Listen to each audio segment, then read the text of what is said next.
What's up everybody, welcome back to a brand new video on this channel, and today I'm gonna share with you 8 easy steps to shooting better video without needing all of this.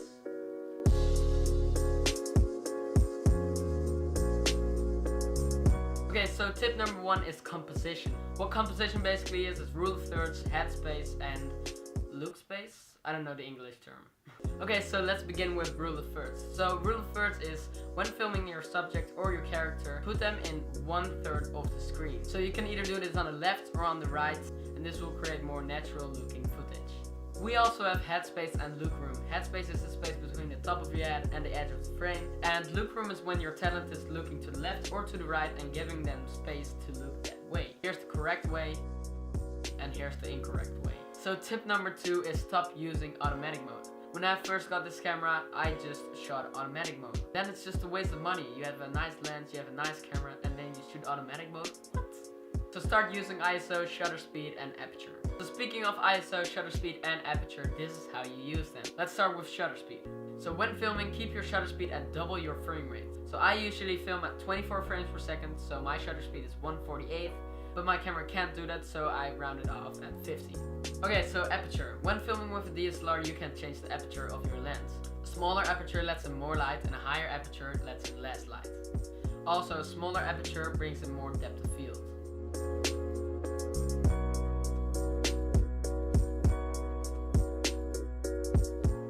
Last but not least, ISO. Try to keep your ISO as low as possible. Higher ISO will introduce more grain into your footage. So that brings us to tip number 4, and that is shooting during the day.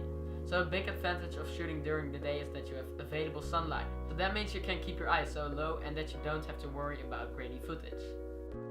Okay, so tip number 5 is shooting flat.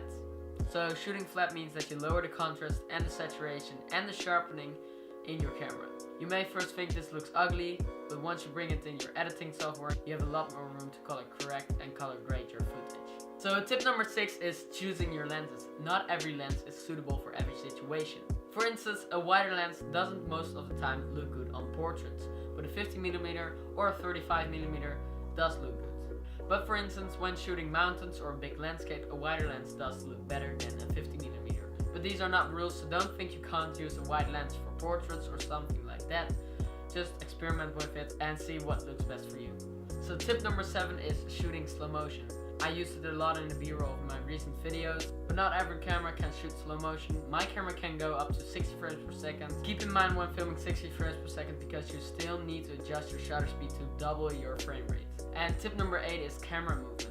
This is very important for your shots, and it will create more depth, more cinematic footage, and just better looking shots overall. Because people have a lot shorter attention spans these days, and you want to keep them interested by making your footage interesting. So you want to make your footage interesting by moving your camera. Some important movements to keep in mind are a pan, a tilt, a zoom, a push-in, a crane, and a tracking shot.